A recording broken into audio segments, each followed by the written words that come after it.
Welcome to the Quant Room, the stories behind the data. What's going on? What's going on, everyone? We're back with another episode of the Quant Room. I think this is the second one of 2026. This should be episode 8. And for you guys who don't know, who just tuning in, might be seeing this for the first time, the Quant Room is a series, kind of like an interview where we bring on guests and we have them talk about their experience as a systematic trader trying to beat the markets, whether that's US futures, cryptos, whatever, just tackling it systematically and how they're going about it, backtesting, doing analysis, building their own tools, what platforms they're using, and just trying to really bring the data to you of how they're going about it. And today I have what I think is going to be a very exciting episode. We have someone that's in the space, who's created a business out of it and is, going forward, tackling it each day. His name is Jakob Haussmann. And for today's episode, I would like to focus on him and his company, Forge Hammers. So, Jakob, first of all, I would like to start off by asking you, how are you doing today, man?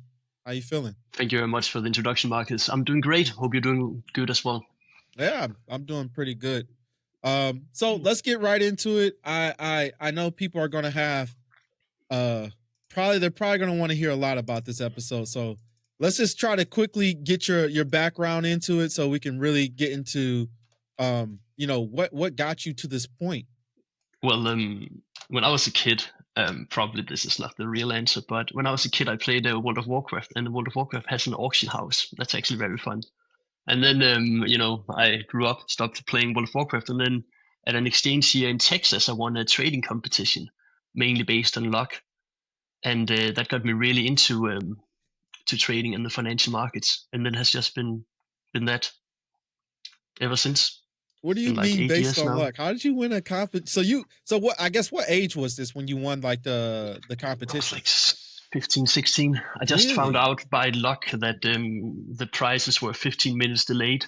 So if you had real-time data, you could just see what increased the last 15 minutes, buy it in the simulation, wait 15 minutes and sell it again. So, it was a fun experience. I held a little speech for the group after all. Okay. So you found some inefficiencies and you really capitalized on that. Yeah, I'm pretty sure that those things have now been fixed, at least in the recent simulated trading. It's actually live data, which seems reasonable. Yeah. Okay.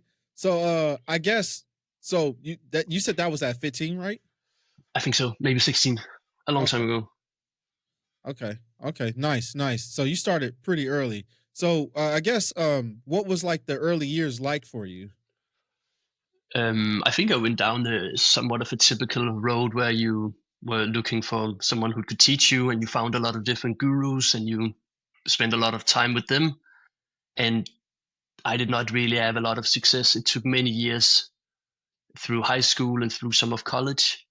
And I think I did every possible mistake that you could make. Was undercapitalized, didn't use the right brokers, didn't actually have proper strategies, all that kind of stuff. Started out as a very discretionary trader, and then after enough pain and suffering, I developed more towards this mechanical or systematic approach. And now the entire company is fully automated. With it's somewhat nice. So however, you still need to do a lot of work despite everything being automated. Yeah. But it's a very different type of work. Okay.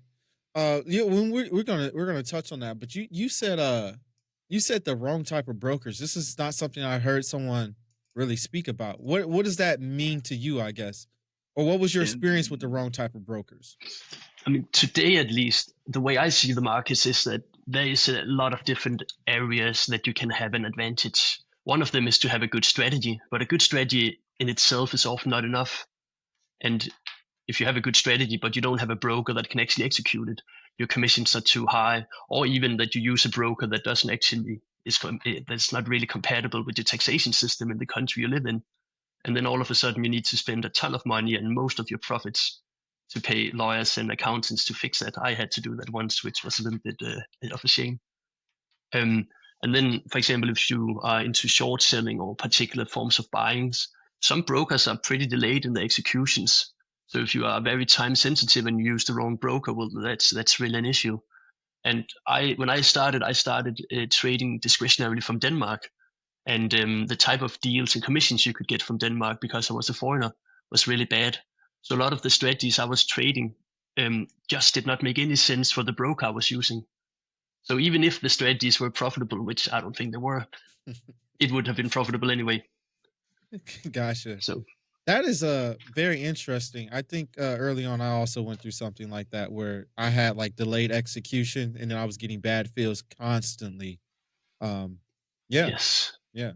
yes. Okay, so you described yourself as a trader, but more so as an operator of a trading business. Can you just explain like what's the difference there? Yeah, so today I run Forge, which is a small trading company. We are 6 people in total, and it's very different from when I was actually trading. So what we do is essentially we build strategies that we execute with capital. So that's the 3 departments: build the strategies, execute them, and do it with capital and stakeholders. So every day when I actually go to work, we have clear KPIs for everything that should be up and running. Um, and success is based on actually reaching these different KPIs. And all of them are actually meant as a usual KPIs for how to run operations and not actually trading related KPIs. So for example, last week I did really well. The portfolio did not do very well, but you can't see it like that. And then when you run a business like this way, it at least has made a very big difference to me in terms of how you actually approach trading and also how long time you can stay in the game. I remember from back in the day when I was just a trader, it's the wrong word, but it's way easier to get caught up in the ups and downs. Mhm. And while we all know that you should focus on the input and not necessarily output, it can be a little tricky. So having formalized and professionalized everything has really made a big difference to me. Okay. That's pretty interesting. So there was a huge mind shift during that development of moving from trader to operator. So like when did that mind shift, was that like immediate thing or is it something happen to get you to that point? Yeah, a bit. I think there's some truth to that you need to go alone for a while and you need to start out and try your best. And if you manage to come somewhere, eventually you will start to have to deal more and more with the areas you're not very good at. Because if everything, like there's just more work to do, then you would also naturally need to do more of the work that you're not very good at. And I found that I at some point spent maybe 90% of my time on things that I was not very good at. Because the things I was good at, I finished that quickly, where I was actually creating value. And then I spent a ton of time on the things I was not very good at. And that is just not a scalable approach, at least not for me. So I think I just spent way too much time on my own weaknesses and actually scaling things up, putting it into a professional format, having everyone knows exactly what they need to do at what point and what they're responsible for and not, made it possible to scale beyond your own limitations. And I think I have plenty of limitations in this industry.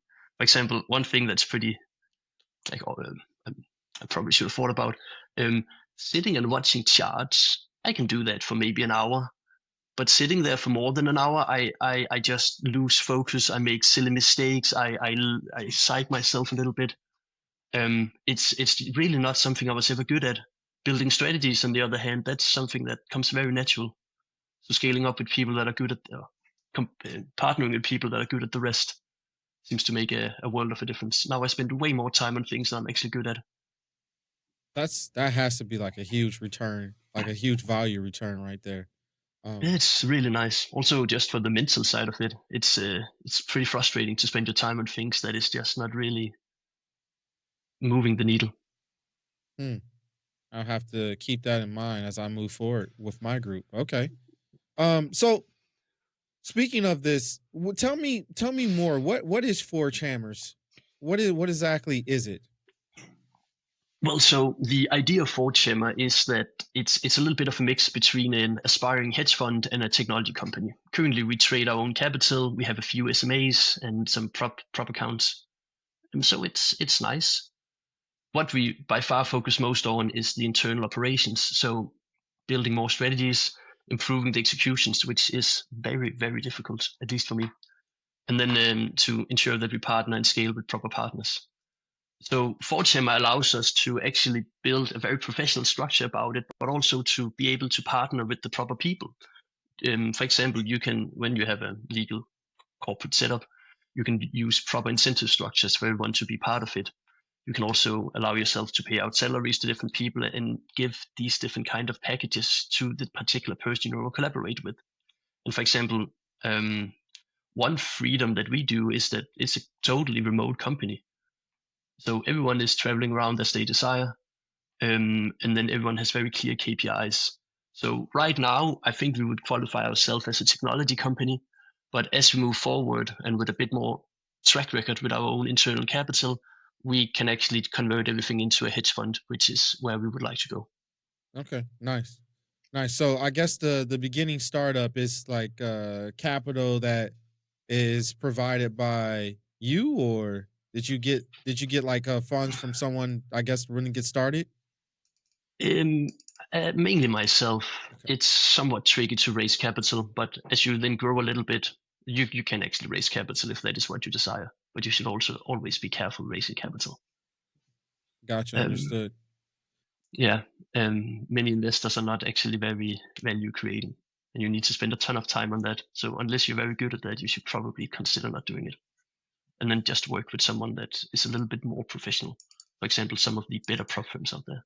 Um so I guess what is the process like for, you say you want to start, moving more, well, not that you want to move out of the tech side, but you want to move more into becoming like a hedge fund. What is that process like trying to recruit investors? What type of like information are you showing them? Like how's that presentation going? What is that process like? Yeah, so we spend a lot of time on this, and I'm a bit surprised. Initially, I thought that if you just have good numbers, it's good enough, and we have very good numbers, but that is definitely not enough. You also need to be institutionalized. Depending on a bit on who you speak with, you also need a very large infrastructure. So you really need to target the particular investors that may be interested in this type of scale. And initially, I think we went way overboard, targeting someone that was way too large for us. Short term, I have found that there is a few good prop firms out there, able prop firms that actually funds you, and if you scale with them, they you really scale quickly. Um, I think for one of the accounts we have, we started, I said maybe 2 years ago with maybe a $5,000 account, and now it's at almost 2 million just from that one firm. Wow. Not that we scaled it, but as we perform, they scale up, and They then gave you more. Yeah. yeah, it's a very nice collaboration. And as when we are the size we are now, it seems that is probably the easiest way to scale. However, you can continue to scale through these prop accounts.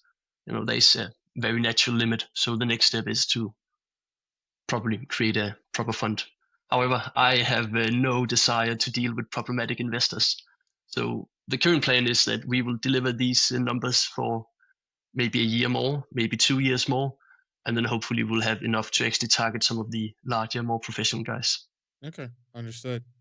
Yeah, I heard the process can be a little bit of a pain. Um, Yeah, and the legal side is also somewhat of a time-consuming thing. okay. Understood. So you talked about kind of the business structure and incentives. Um what I guess what why did you decide to build Forge Hammers? Like what exactly was the problem you were even trying to solve at first when you decided like, hey, let me take this and really evolve and go into a business sense? I think I was just limited by my own weaknesses and limitations, and I think there is some truth to that. You can really do well by yourself, but it is significantly easier if you are someone that if you can actually work with other people. One of my best collaborators, he is almost the exact opposite than what I am. He is very very strict, extremely disciplined. Um, he is his the way he sees the world is so different from the way I see the world. So when we discuss different things, we really get the best out of each other. Mhm. And if there's something that I'm not good at, which is many things, for example, attention to detail is something that every now and then I slip. He is the opposite. He is super good at attention to detail. So by collaborating with him, we produce way more than any of us could produce individually. So having to overcome my own weaknesses was definitely the way. I spent years in trying to fix it myself. I mean, I went down all of the routes of the normal people. I mean, all of the trading psychology books, trying to remove different biases and so on. And then, I mean, this is just a personal truth, but I also just believe that there is some brains that are wired in certain ways. I'm also slightly into neuroscience and all of that, but probably not at a level that is very advanced. And if you just accept that you are a certain way, I think it really frees you up. Instead of having the personal responsibility of fixing everything yourself, you can allow yourself the freedom of collaborating with someone that is naturally good at what you're not. Wow. Okay. You said a lot there, and I kind of like that approach. So you have pretty much a person that you're collaborating with that really covers most of your weaknesses, you would say, or a good part of them for trading at least, right? Sure, yeah. So with that said, let's take a step back here for a second. I want to jump back because I mean what you just said just brought up some things in my head. One, you talked about reading like a lot of psychology books for trading and just really trying to you really tried to tackle your weakness on your own, and it seemed like it didn't really work. Or did it improve anything? Like, did it get any better? My take on all of that is probably a little pessimistic. I think it helps a lot of people feel calm, because you usually read the books when you're calm and collected, and it resonates with you. But when you're actually stressed in the heat of the moment, it didn't do much for me. And Okay. after reading a lot of psychology, I started just to read a lot about neuroscience instead. And it's my belief that the neuroscience is by far superior, at least with the recent findings. And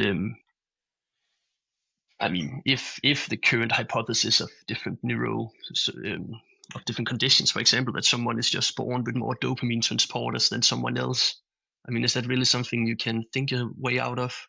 Isn't it easier just to accept that some of your strengths are tied to some of your weaknesses, and instead of becoming null, you can just outsource your weaknesses? At least to me, that makes a lot of sense. That makes a lot of sense to me too. It's probably more time efficient as well. You know. Yeah. It took me. I grew up in a family where money really matters. So when I was a kid, I worked as a window cleaner. I walked the papers. I even in school, in my vacations, I worked as a garbage man, because it paid really well. So I really learned that money is important. So when I started trading, if I was just down a few $100, it hurt me, literally hurt me. And you can't have that kind of mentality when you deal with this kind of industry. I mean, No, you have to yeah. distance yourself from the capital, and that took me. I think it took me a year of working on it, like very consistently. And if that takes a year, I mean, imagine something that's even more deep down inherited in you. It's just a long time frame to overcome. Yeah. Okay.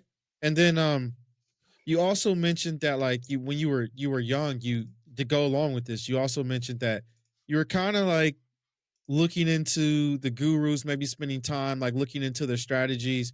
Why did that not, I guess, not really pan out too well? Um, Think it was a mindset thing, or was it like a learning curve, or what do you contribute that to? I think I did one very major mistake, and that was that I didn't actually participate very much in the community. I had Oh. this thought that you couldn't really. I mean, you didn't really have I couldn't say much because I didn't know anything. So I mean, my role was just to sit and observe. And while I mean, I guess that's true, it also made you feel not very much part of the community, which I think was a big mistake. Because staying a long time in a game, you definitely need the community aspect as well. And also, I think that it's not unreasonable to say that many of the gurus may have been very good at one time, but when you need to be very good on behalf of thousands of people, edge erosion is a very real thing. And actually, the first successful strategy that I created was that when a guru enters something and it doesn't go in the guru's favor, you just take the opposite side of the trade, because the guru is going to sell any second, and then all of the followers also going to sell. I mean, I think that strategy is I mean, probably the best performing strategy I've ever had in risk adjusted returns. You can't scale it in any way, but I just thought it was fun. I definitely know some people who have yeah, they've built some strategies based off stuff like that. Tracking like trade rooms and things of that nature. When it kind of fails, they take they were on the opposite side, pushing it down. So Yeah, uh but is that really how you want to build your business, right? It seems like a limiting area of growth. yeah, yeah, for sure. I mean, when you're talking about scalability, but I guess for some people, the early profit of just getting started, it makes a lot of sense to fund. You use that to fund your capital. Yeah, I mean to fund your account pretty Yes, much. exactly, Yeah. exactly. Okay, so let's get back to Forge Hammers. We got a little bit off track there, but I was very Sure. interested in what you said. So yeah, so we talked about exactly why Forge Hammers came to exist. More so for the community aspect and building for your weaknesses. Um, I guess what type of you mentioned incentive structures matter. So tell me more about like the incentive structures for I guess someone looking to join or someone looking to just even start this type of Sure. business. Are we talking about taxes? Are we talking about paying out employees? What do we mean by incentive structure? Just before answering that, I would just like to add one more comment to the other thing, because while building the company initially was to overcome my own weaknesses, over time it has grown to something way more valuable, that you actually care a ton about this group. It is, I mean, you're part of the group. The group is on a common mission Mhm. towards something. It's extremely motivating, and it creates a ton of stability. And I think it's a very key determinant in terms of actually staying in the game for a long time, because doing it with the people that you're truly and legally invested with is a very, very strong feeling. And I had no idea this would occur when I started out, but I'm very happy it did. And then to the other part of the question. So working with different people, um, there's a lot of different personalities out there. There are some people that are very risk willing, and there's some people that are not. And you actually need both in your company. If you only have people that are very risk willing, you'll naturally fall very short on all of the downsides. But the people that are very risk willing, you also need those. But you can't give them the same agreement as the one that are not very risk willing, because the not very risk willing people would never take it. So very quickly, if you're not flexible with your agreements, you can end up with someone, or overexpose yourself to a particular way of thinking without having the other thing. So with actually having put this up in a proper company, you can do a ton of different incentive agreements. You can, for example, offer profit splits, equity investments, and where you, of course, are vesting it under normal circumstances. You can also offer salary, and you can actually also offer people to use the technologies on their own accounts if that's what they desire. And we have different agreements with different collaboration partners. And I would hope that most of our collaboration partners are very happy with the flexibility we give them. Understood. That makes a lot of sense to me. Yeah, Yeah. way back in the in time where I was, I mean, I participate a little bit in the groups, but not much. So some of the groups I got into, it was all just the exact same personality types. And while that was really nice, it was essentially just an echo chamber where whatever you thought was true, everyone also thought that was true. And that just exposes you very, very much to literally everything that you don't already know. And I don't think that's a very stable way to scale. Yeah, I think I mean I was in a chat room well I was in a Discord chat room whatever we can call it for a very long time and that's one of the things I used to say a lot was it's echo chamber here. Someone needs to be disrupted, someone needs to challenge these thoughts. Um Yeah. I think that's very necessary in these type of environments and even in a small group. Like I think someone needs to be disruptive as well. Maybe not too Yes. disruptive, but someone has to come in and challenge the ideals that we all think and we have a natural bias towards. So, how does I guess trading in a business change like your decision making? You briefly talked about this, but can you go more into it? Sure. I personally strongly believe that it's very important that you actually build a culture where it's not only acceptable, but it's required that you challenge anything that you don't necessarily believe in, but also accept that if the group comes to a conclusion, you follow it. because if you don't do that, you will essentially end up with the same situation with the echo chamber. So in our group, we do a lot of focus. If something goes wrong, who is responsible for it? What exactly went wrong? What do we need to improve? And what does this say about us moving forward? And there is many areas where I thought I was good at them, and it turned out I was not. At least it cost us a lot of mistakes, and then there's no reason that I should be responsible for that area. And so on with the other people. And over time, it's a little bit like in the mind of Ray Dalio. I'm pretty inspired by the guy, that it actually gives some kind of comfort accepting your own strengths and weaknesses. Because when you collaborate with someone, and for example, my partner that is much more detail oriented than me brings up something that's within the realm of the like detail oriented work, my role is to ask him questions to try to understand what he's communicating, and not thinking that I know better than him in an area where he has proven himself over years to be much better than me. It's a very different way of thinking, and it does make the decision process a little bit slower. But the time you spend is essentially discussing with your trusted partners what is true and what should be done about it. And I definitely think that's some of the best way you can spend your time. Let's talk about some of the strategies here that Forge Hammer's using to beat the market. So what, like, you're trading US equities, right? And that's like the main focus. But what type of vehicles are you using to really take upon the challenge of beating the market? So currently we are actually only trading US cash equities. Mm-hmm. So single leg, directional. We currently have 9 strategies, although that most of the returns comes from actually only 2 strategies, although we are scaling up the rest. But there's always this trade-off between general allocation strategies versus actually specific setup strategies. And you can have both for a particular bias you have. And to those that may be unfamiliar with the word, I use bias as I think some people use the term alpha, like the general advantage you have is your bias. Mm-hmm. And then a setup is how you can utilize your bias in the best way. And you can have multiple setups within one bias, and different setups with bias combination give you different risk reward profiles, and you can match them to the objectives you have.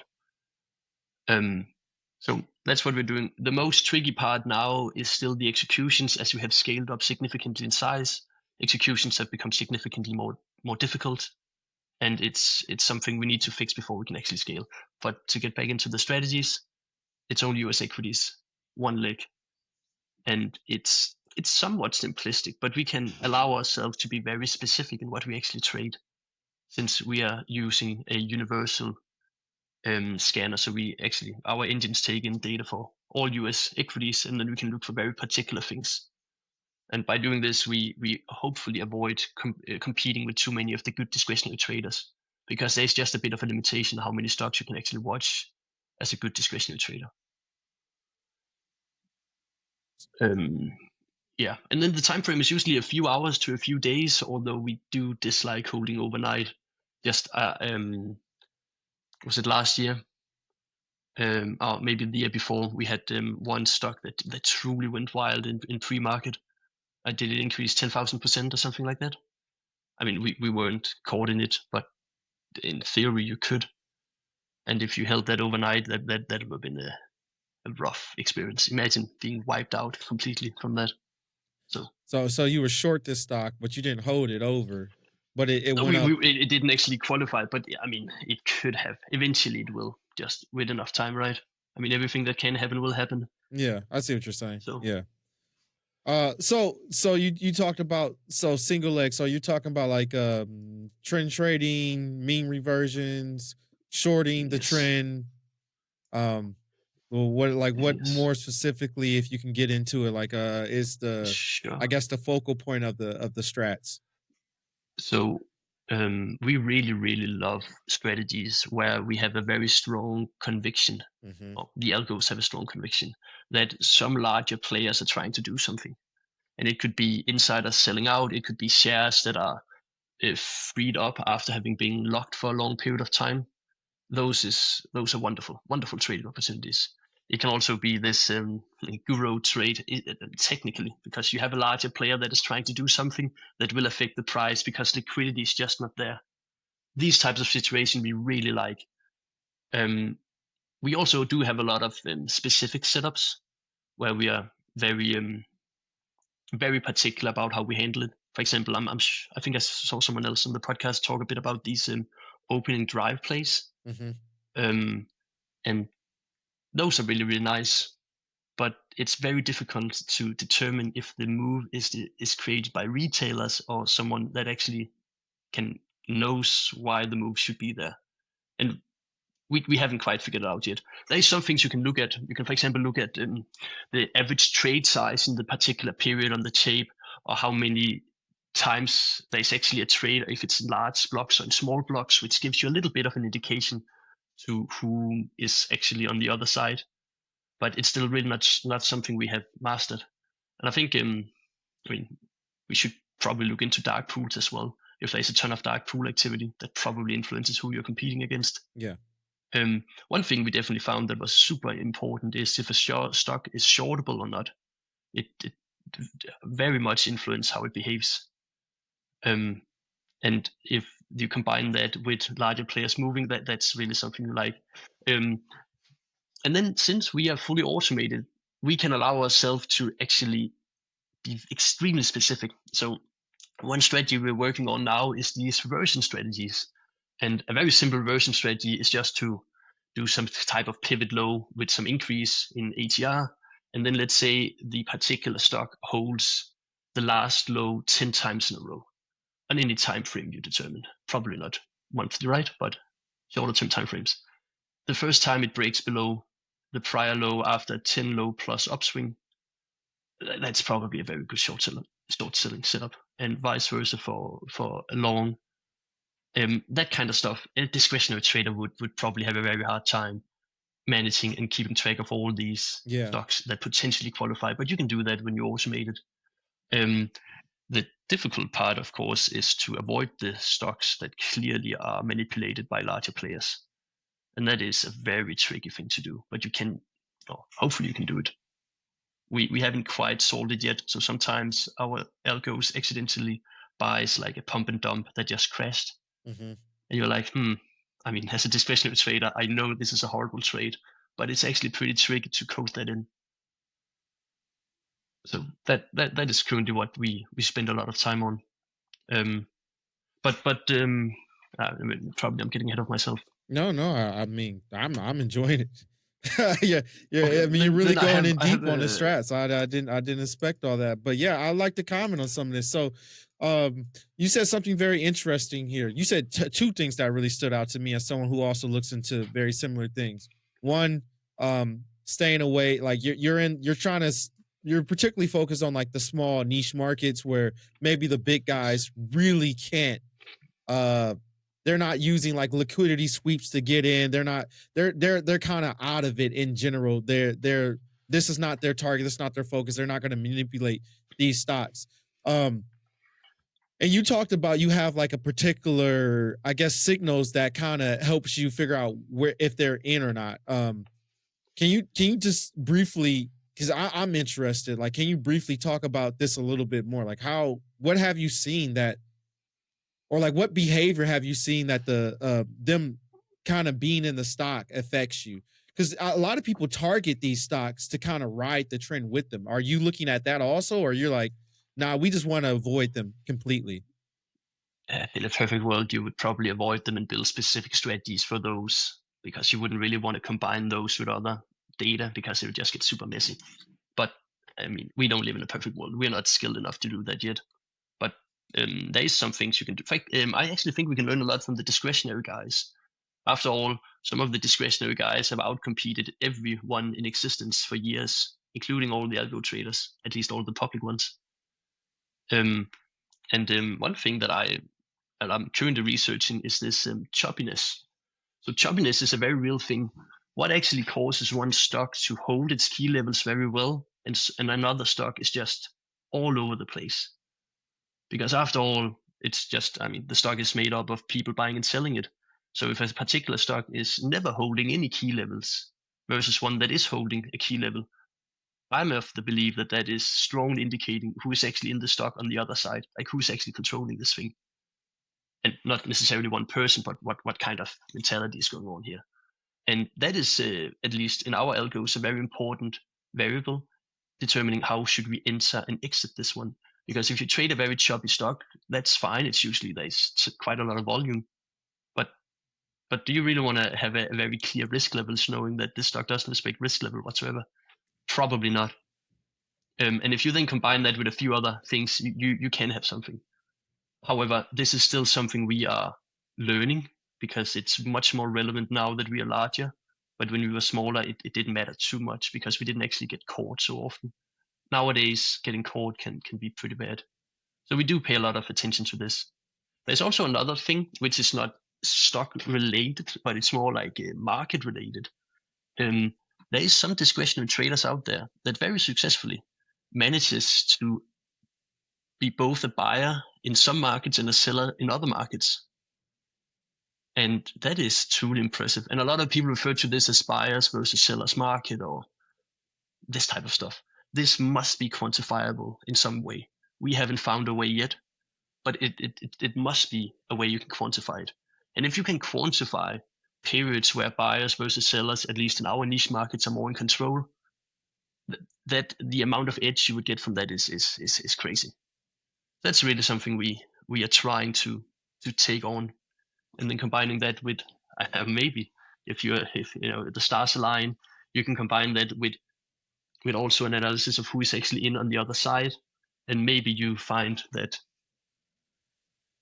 there is a few larger groups that are having a significant influence. I just think not last year, but the year before, some of the prop firms we were trading with, they have a ton of different accounts, and they shared with us that, guys, avoid stocks from Hong Kong and China, because they have some accounts with them that went long a lot of stocks from Hong Kong and China way before they increased a ton.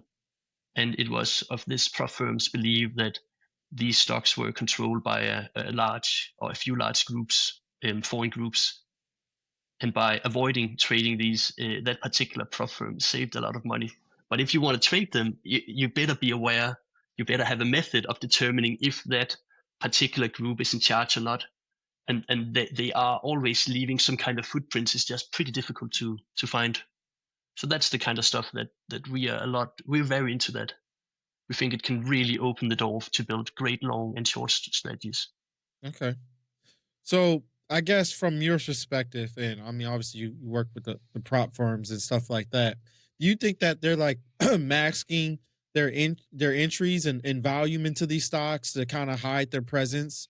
I think they're very, very sophisticated, way more than what we are. Mm-hmm. And I mean, we all are wondering, some stocks have no volume and then all of a sudden they trade a ton of volume. I think most of us knows that is a company or a group that is trading shares between themselves to generate volume. That volume is going to trigger a lot of algos to qualify the stock, a lot of discretionary action. And it's a larger collaboration to achieve some type of thing. And the type of thing can depend a lot on the particular details. But to build that kind of stuff is actually pretty sophisticated. So, but then again, it could also just be ghosts, and it's just completely normal market action. Who knows? Okay. So my question here is you talked a lot about discretionary trading. Obviously, you have a pretty in-depth background of what discretionary traders do. Do you think discretionary trader has like I mean, you kind of mentioned it. You said that discretionary trader has been beating systematic trading, or some discretionary traders have been beating systematic traders forever now, right? What do you think is the advantage of discretionary trading? Okay, I mean, maybe that comment was a bit rough. Maybe what I wanted to say is that usually I hear a lot of people saying either it's discretionary, it's the way, or systematic is the way. But if we look at the top performers, we have wonderful performers in both areas, so we may as well learn from the practices of both, and ideally try to marry them. I mean, isn't it this guy in Norway? Did he break the Norwegian electricity? exchange. I think he lost like $400 million. A policeman that had just built himself up over time, and pretty impressive. Anywho, maybe I'm sharing fake news. Your question was the advantages of discretionary, or what Yeah, was it exactly? what do you think some of the advantages of discretionary trading is? I think you have a ton of advantages, especially in areas where it's very hard for algo guys to actually quantify it. Buyers versus sellers markets is a pretty tough thing to quantify. News is very difficult to quantify. A lot of people claim they have done it. I still haven't quite seen. I even think I was informed that Renaissance technologies don't even use news, or at least not back in the day. Maybe it's fake news. So that is super difficult. Sector momentum plays are also very tough to quantify. And then also, we should probably also keep in mind, depending on the market you're trading, that the sophistication of the systematic traders is different. On very large markets, you have very, very sophisticated systematic traders. We don't stand a chance. But on smaller markets, the sophistication is not huge. So many of them are actually using minute resolution for their strategies, which means that if something happens during the minute, you at least have a few seconds to react before. One particular way to trade is this counter trend of failed setups. Mm-hmm. That is such a lovely discretionary setup. I'm sure we all know it, that something that looks super obvious, when it occurs and fails, the best trade is to take the opposite reaction. And you can do that pretty quickly. Yeah. And it's very difficult for algos to automate that, very difficult. And it's also, it's not very scalable, or at least not to my knowledge. So I think this is going to keep being a discretionary strategy for a very, very long time moving forward. And if I were a discretionary trader, I would trade a ton of these counter trend strategies. If I could actually stay focused for enough time. Which I was just about to say, it's from So- I do, like I said, I do hybrid trading, so I have a decent amount of discretionary experience, almost about 4 years before I kind of decided what I wanted to do in the discretionary field and focus everything else on systematic. The counter trend trading can be very hard at times. And I would say that's mainly because not only do you have to pay attention, you have to know what exactly is going on. You have to know of these setups previously before they happen, so you can take the opposite. When you can spot the setup and say, hey, maybe I think this is a breakout, or maybe I think this is going to be a parabolic run, or there's some gapper strategy. And then when it fails, you're already paying attention and you know what was supposed to happen, how it usually looks. So it's like multiple parts to that counter trend that you have to be aware it's of. very tricky. Yes, You have to be very skilled. The previous education, situational awareness, and the skills, and then the execution to go along with it. It's a very hard task being a discretionary trader. Like, it's not I not. respect them so very much. Yeah. Imagine the mental, the strength you gotta have every single day. Yeah. Uh, So, but I think though all areas where data is a little bit scarce, that is just strong areas for discretionary traders. Yes, for sure. Like I was talking about, I want to get into like a small intraday, kind of like smaller size cryptos, and the data for crypto is just not that efficient. But let's move on to back to Forge Hammers here. We talked a lot about the strategies, a lot about the different approaches you can take to being a market. Let's talk about the tools that you're using, right? Can you walk us through like the core components of your infrastructure for how you're analyzing and I guess back testing and beating the market with the technology inside of Forge Hammers? Sure. So we try to divide our activities up. It gives us a few advantages. It allows someone to focus purely on one thing, while also keeping our IP a bit protected, because no one has true access to everything.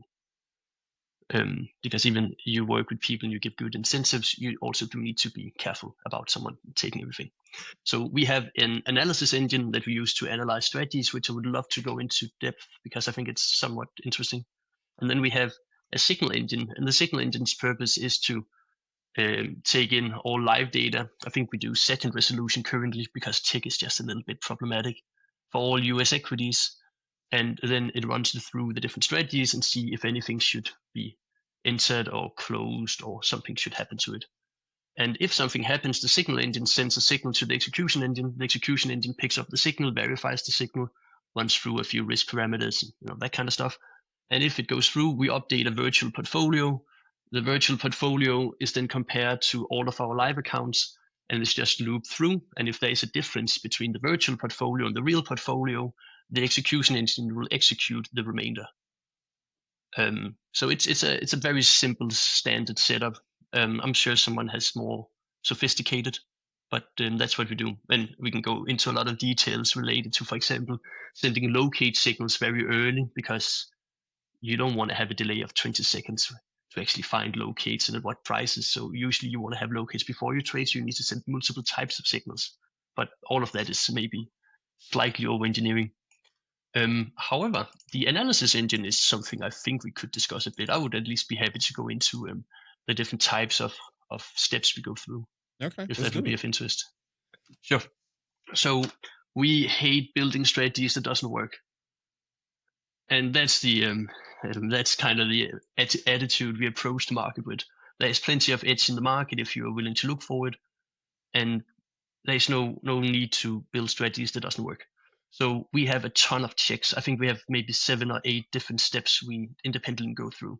But on a very big picture, then we initially just do like a limited feasibility testing type of thing.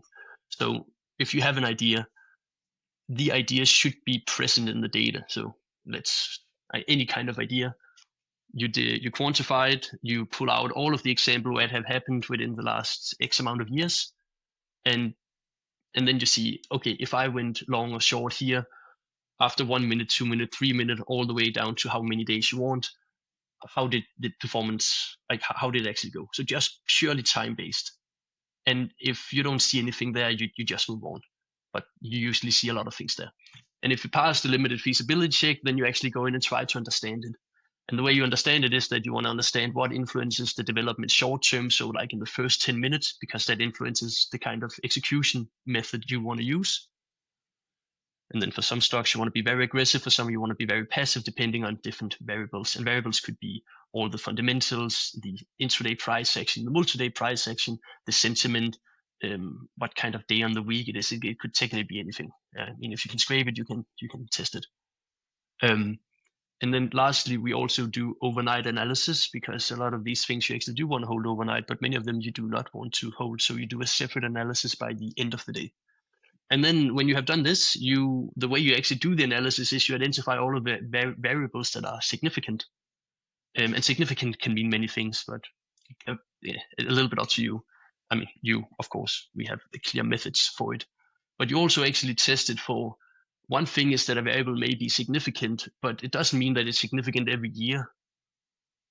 And for some strategies, recently we worked on a strategy where there were a ton of significant variables, but it wasn't actually real, because most of the observations were from 2020, when there was just a ton of activity. And the variables were very significant in 2020, but since then they haven't been significant. So you don't want to use a variable that was significant 5 years ago, but not significant anymore. So you got to do the analysis both in total, but also per year, to ensure that it's actually still a relevant variable. And for many long strategies, I find that the variables change significantly. Yes. From market to market, whereas short strategies appears to be a little bit more stable. Although that is that seems to be changing these years. I've heard that sentiment multiple times. I have not experienced that sentiment, but I've heard that sentiment multiple times from multiple traders now. Yes. And then the next steps is that you then can start to code in your different risk reward pairs. Usually you want some type of risks. I mean, otherwise you're just one very, very bad day away from blowing off, at least if you're short. Longs, you can allow yourself a lot. You test out all of these pairs. However, the current limitation is that to do this analysis, you get a wonderful understanding of exactly what influences and does not influence this particular play. But the issue is that you get it at the time of identification. And if you really want to be sophisticated, you should do this at every single minute or every single time frame, maybe even single second, if you're truly good at building scalable code. Not that I am. And then you should output some kind of risk-adjusted metrics. Could be profit factor, or FMAE, or maybe even just expectancy and percentage. and then based on that, you should scale up and down. We are not at that point yet, but we would really like to get to that point. Oh, I forgot to mention one thing. Sorry, a key thing. After we have all of the variables and the risk rewards, we verify the system works, just the basic system, and then we take all of the variables and we build this position sizing adjusted system such that we risk way more on the stocks where we're very confident and way less on the stocks where we're not very confident. And then, we just skip trades that we're not very confident in at all.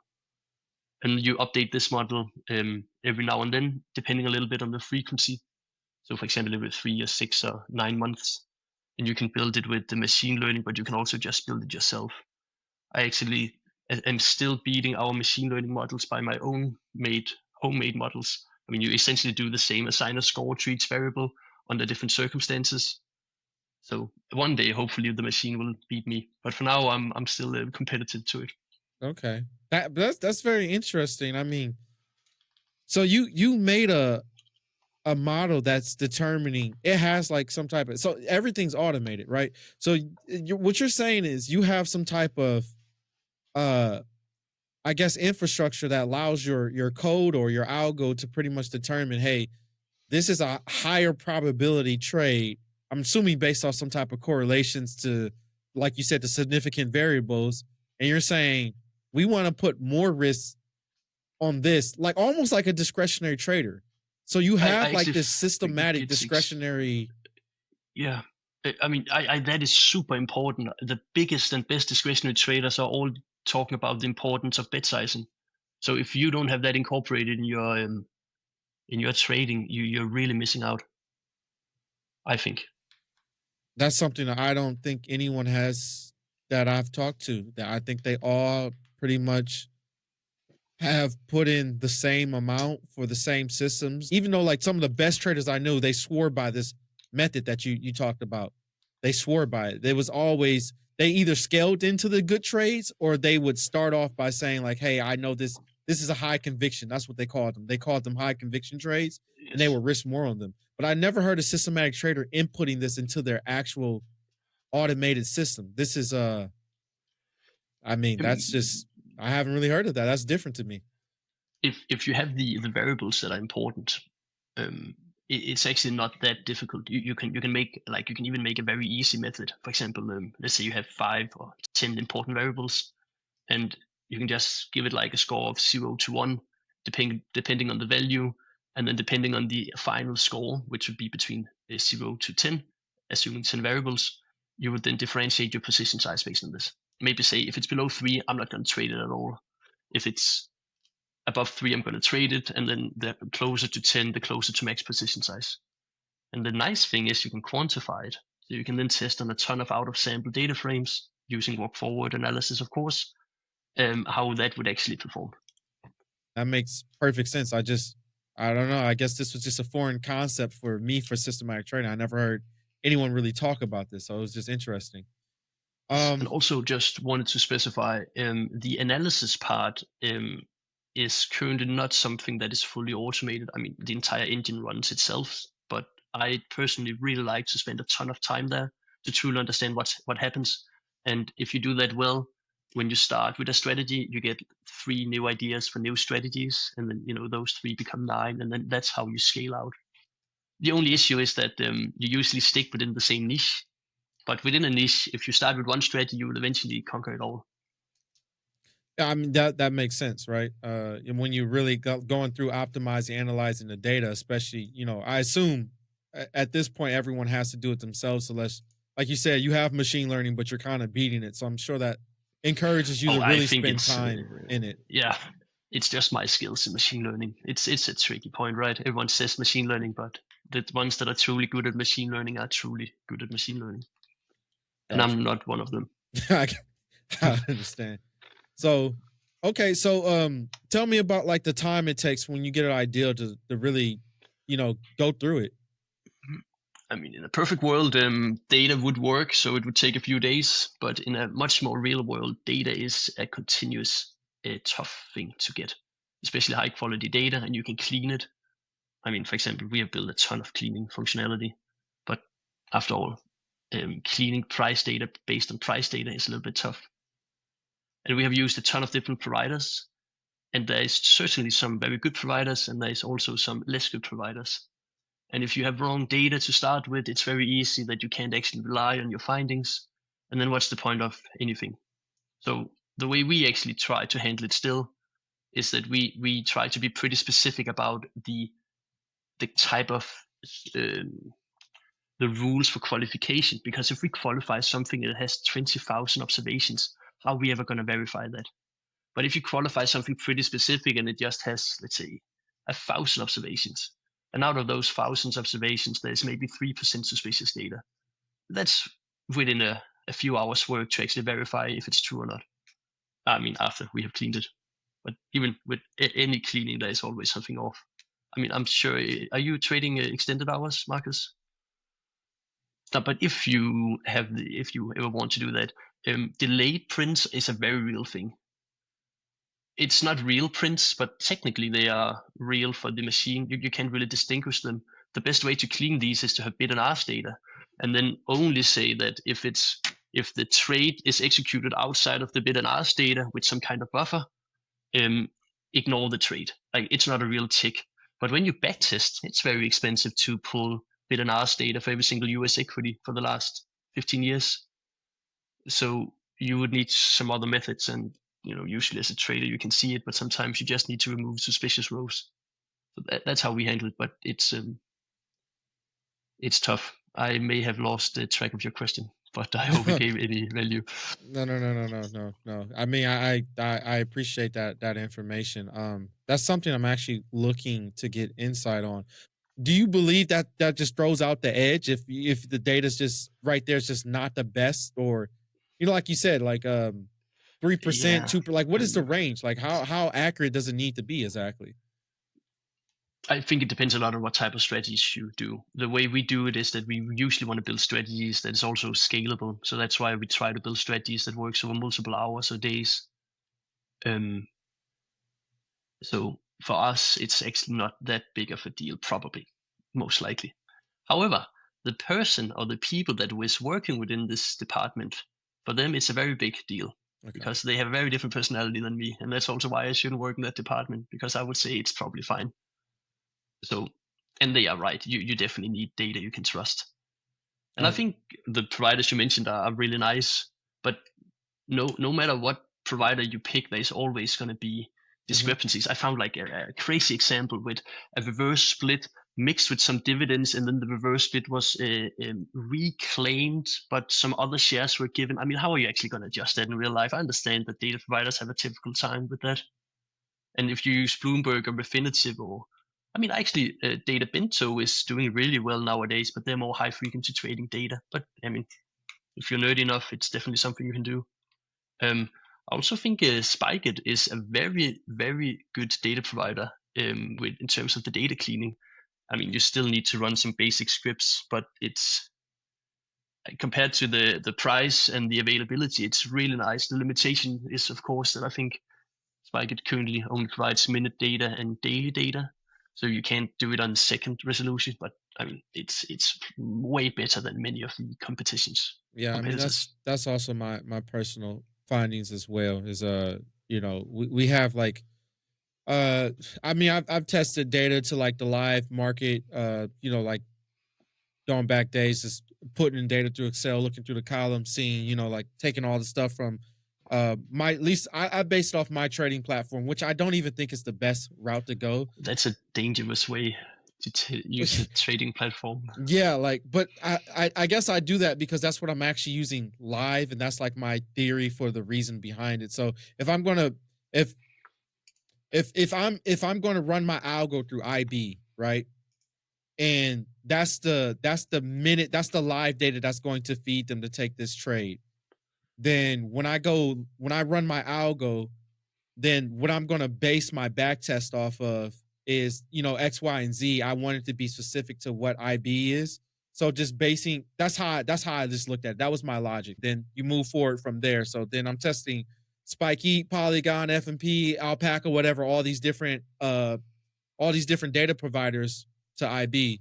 And what I found was Spikeet pretty good, pretty accurate on most of the stuff. There might be some small inefficiencies here and there, but like you said, that's what everybody's slightly off to some point, right? So Yeah, I thought for a very long time that when you get up and pay a lot of money, it's gonna be fine, and it's just not. And I now believe that that the best data provider is the data provider that provides you with good enough data for whatever you're trading, depending on your trading style. And then your data provider needs to change if you go into a different niche or if you change your execution method. And I mean, if we become very high frequency within a few seconds, we need a very different data provider. Mhm. But for now, it matches. And then please do not think that paying more money will solve the problems of this, because it seems to be a very continuous issue. Yeah. Okay. Well, let's move forward to, let's see. Let's talk about so you have like this infrastructure and you have all these, well, you have your three type of engines pretty much that you're running. And you still mentioned that you struggle with like real world friction, stuff like slippage, execution. You know, has that been an issue because you scaled up? Was that always an issue? Or has that just been an issue because you scaled up? Scale does not help in any way, at least not with the way we're doing it currently. Right. I think it has always been an issue, but when you scale up, that issue is just amplified. Okay. So And it's very difficult to be smart on this. At least it's very difficult for me to be smart on this. okay. And what I guess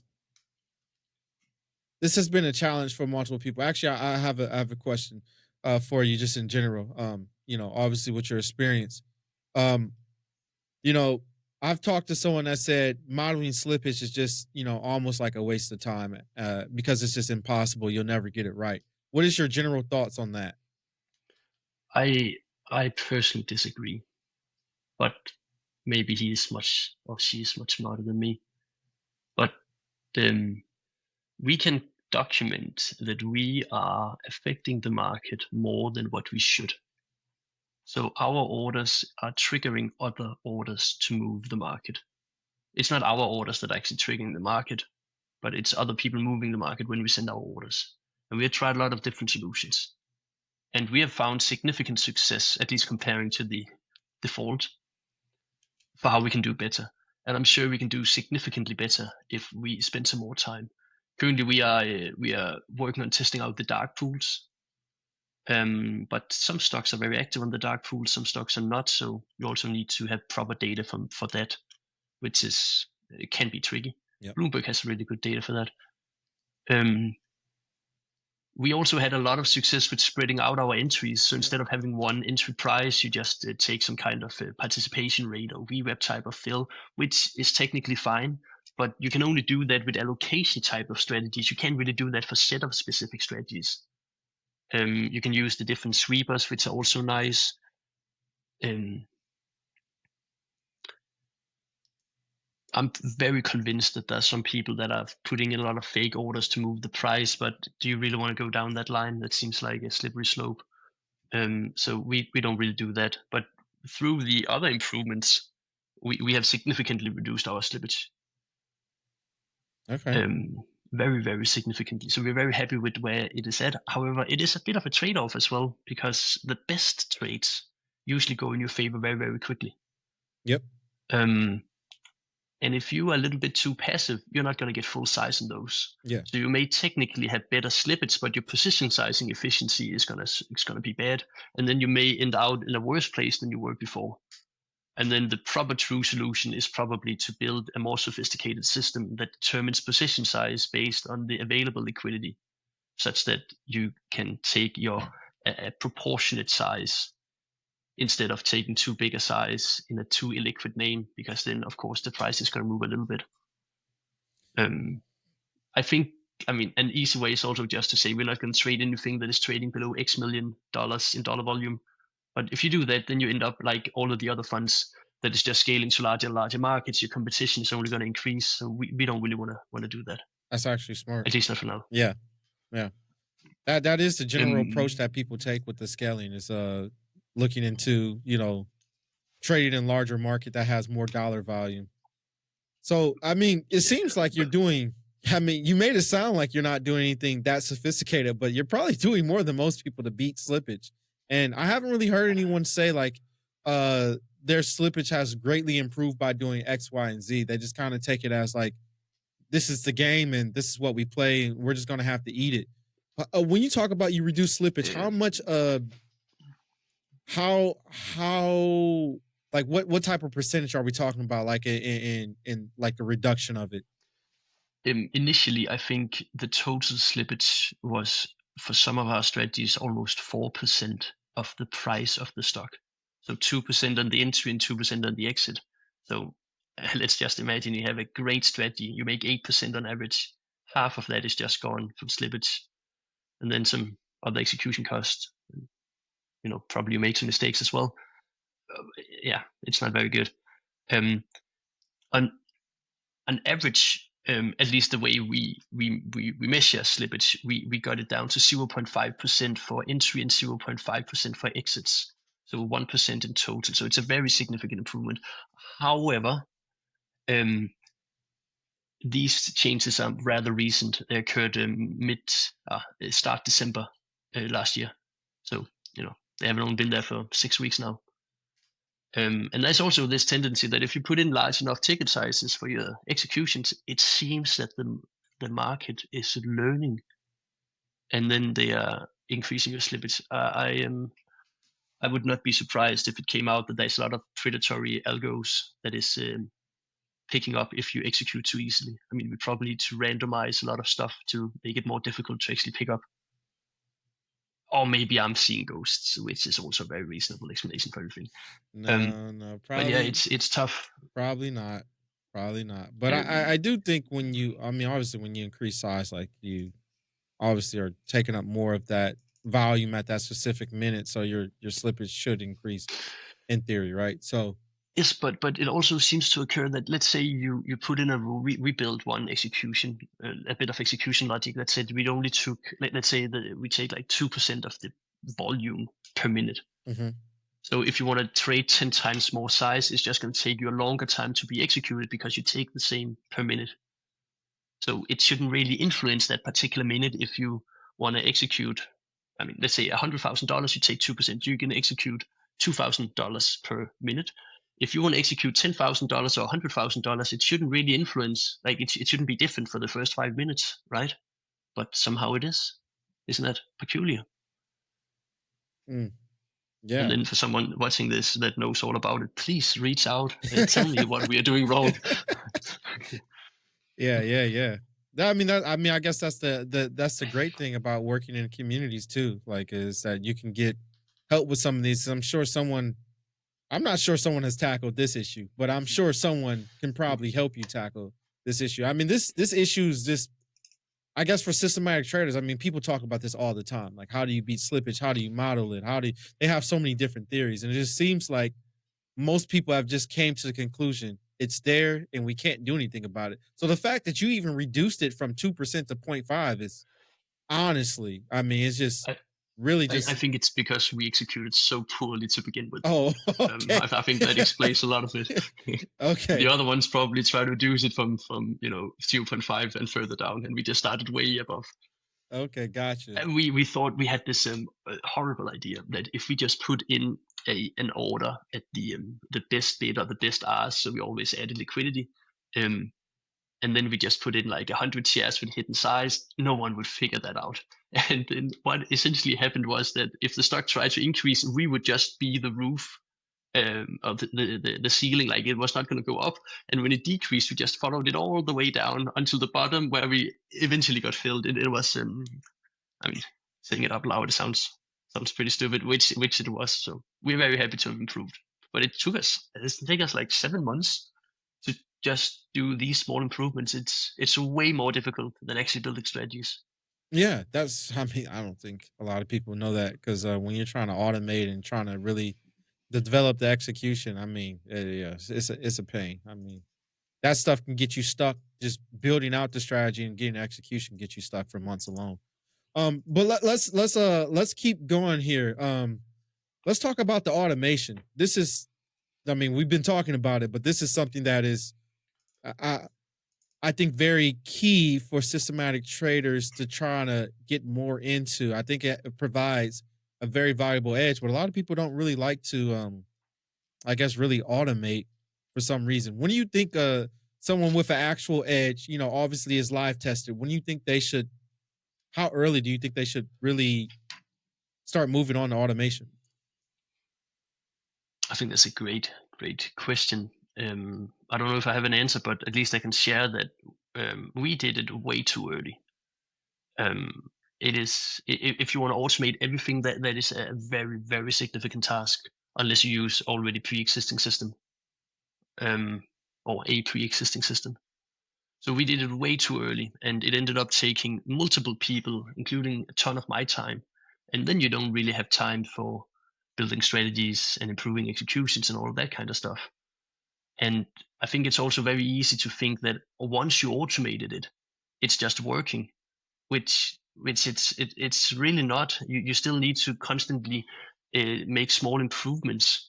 So okay, this execution was bad, so I'm going to write some new code that is going to make this particular execution better. But there are hundreds of these small things, and I mean, eventually it's going to pay off. But for now, we would have saved a ton of money and been a much better place if we just hired a few traders to follow the rules. Also, now let's say we want to fix something. Let's say we want to locate in advance to minimize the delay.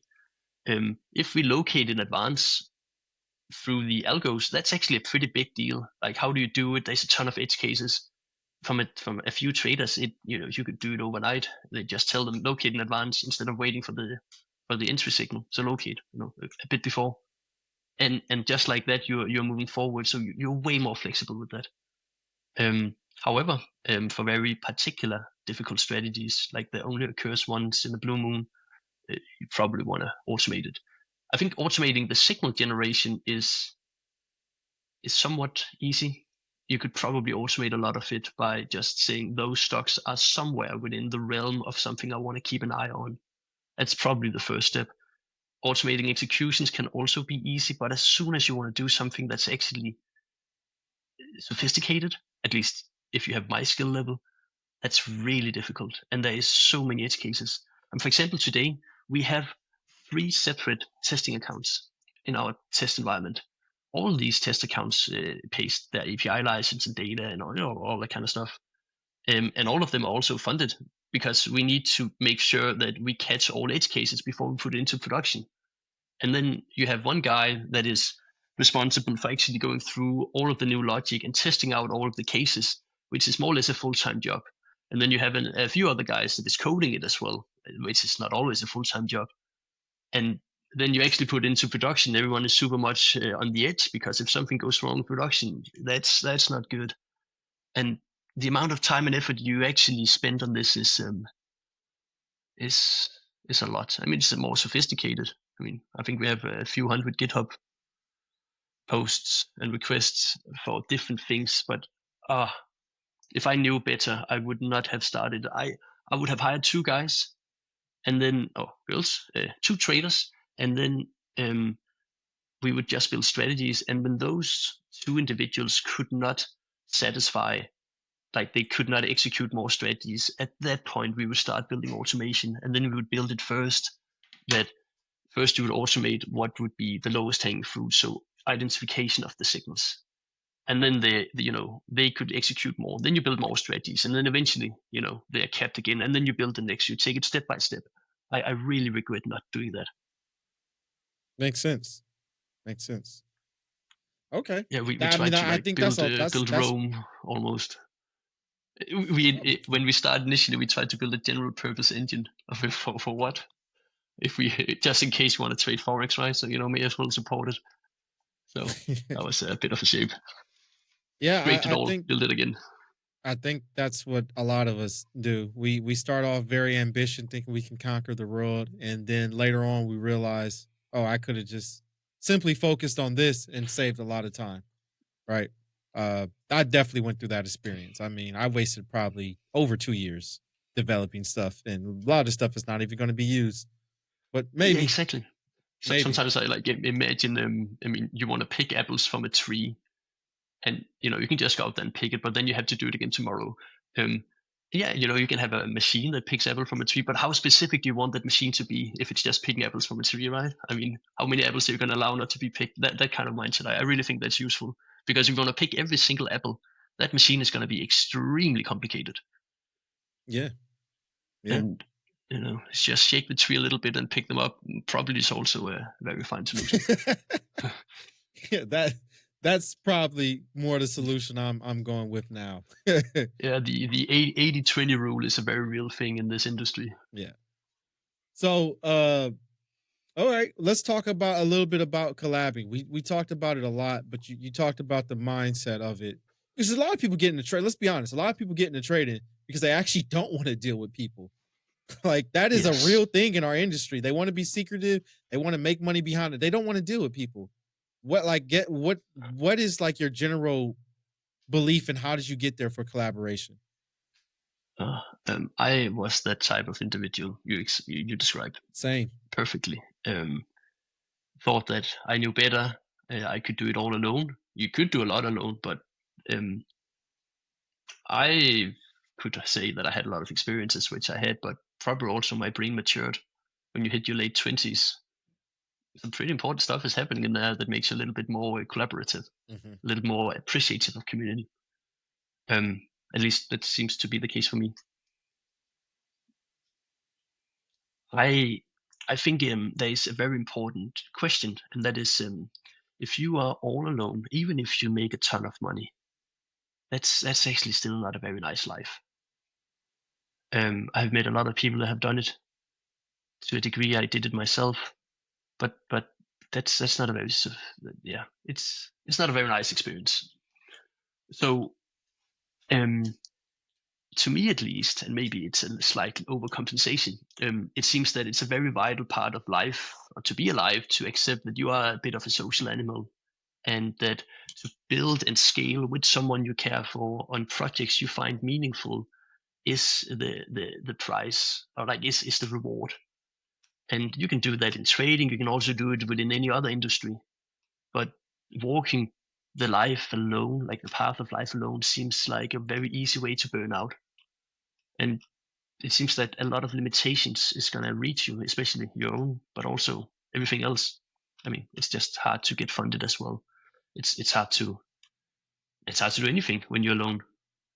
So for me, that's really, really important. And the goal of Hammer is, of course, to be successful and scale and all, but to in a much more real sense, it's about building with really nice people you really care for on projects you also really care for.